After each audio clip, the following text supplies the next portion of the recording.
보여주는 거예요, 여러분.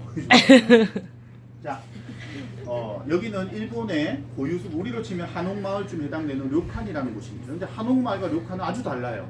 뭐가 다를까요? 전통 건물이라는 거 빼고는 닮은 점이 하나도 없습니다. 무슨 말일까?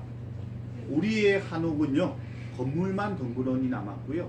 일본의 료칸은 건물과 수백 년을 이어온 문화가 그대로 남았습니다. 일본 문화를 느끼기 위해서 이번에 우리가 일부러 료칸을 했고요. 들어가면 뭐 이 옷을 입어도 좋고 안 입어도 좋습니다. 아무튼 이곳에서 또 새로운 것을 또 느끼게 되겠죠. 네, 아침 식사입니다.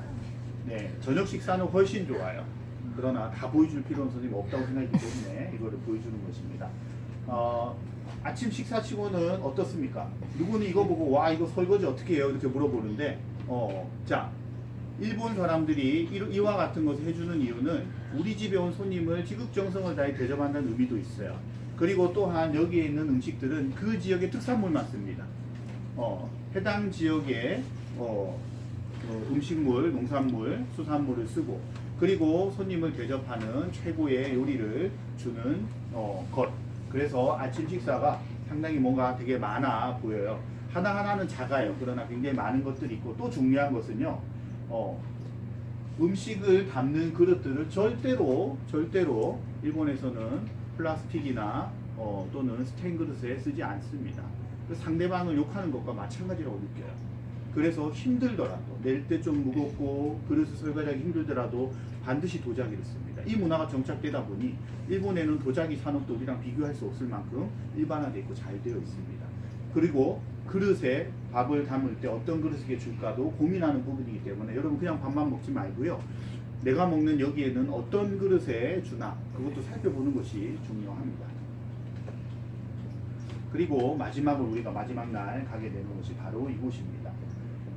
도자기의 발상지 아리타. 여기서는 선생님이 미리 이야기를 하지만 사과를 미리 할게요. 여기서는 아마 여러분이 열받을 겁니다. 엄청 많이 걸릴 거예요. 왜냐하면 여기는 2시간에 버스가 한 대 다닙니다. 시간에 맞출 수가 없어요. 맞추려고. 택시를 타면 되겠죠.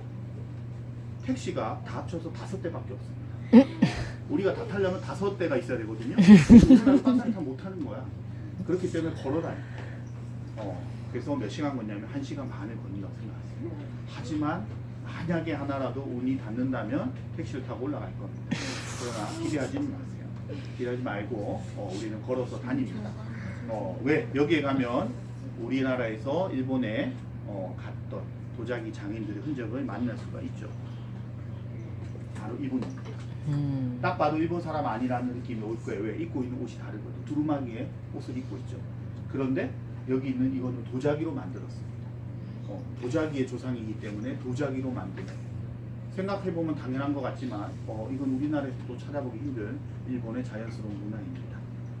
바로 이와 같은 여기 뭐 이산평이라고 하는 분인데요. 아마 이산평 조사한 사람 있을 겁니다. 이산평 조사한 사람.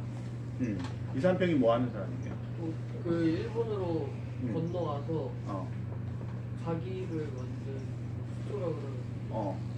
정확히 얘기를 하자면 도자기의 흙을 발견한 사람. 잘 맞는 흙을 발견해서. 일본에서? 네, 신기하죠. 일본 사람들은 우리나라 어디에도 없는 최고의 도자기 흙을 어마어마하게 가지고 있는데 그것을 발견해내지 못했습니다. 왜? 보는 눈이 없으니까. 기술이 없었으니까. 그런데 이산평이 가서 그거 보고 기가 막혀 했어요. 어마어마한 수천 년을 써도 될 만큼의 도자기 흙이 있는 것이죠. 그래서 그것을 발견하자 각 지역에 잡혀갔던 도자기 장인들이 그쪽 다 몰리게 됩니다. 그게 사가현이라는 곳이 우리가 숙소로 있는 곳이기도 하고 이번에 가는 곳이기도 합니다. 그래서 멀쩡한 산 하나가 완전히 사라졌습니다. 뭐 한다고요? 도자기 가서. 그걸 우리가 보러 가요. 신기하다. 여러분이 보면 원래 이렇게 생겼구나 생각하면 안 돼요. 여러분 앞에 보이는 그 어마어마한 땅이 원래는 산이었다고. 그러면 이 도자기 다 누가 사갔을까요? 일본 사람들과 유럽 사람들이 다 사갔습니다. 그것을 만들었다. 그 흙을 발견하고 도자기 만들었다. 그러나 안타깝게도 이 이산평의 후손들은 도자기 만들다가 그만뒀어요. 그리고 다른 후손들은 지금까지도 만들어 왔습니다. 그래서 지금도 일본 왕실의 도자기를 납품하는, 도자기를 하는 사람은 바로 우리 조선 도공의 후예예요. 그 도자기 공장도 우리가 지나가면서 볼 수 있을 것입니다. 자, 이렇게 해서 우리가 이번 기행 때 여러 곳을 갈 거고요. 선생님이 사진을 딱 한 장씩만 준비한 이유는 직접 여러분 눈으로 봐야 되기 때문에 간단하게 준비를 한 것입니다. 자, 그러면 지금부터는 일정을 선생님이 좀 자세하게 소개를 하도록 할게요.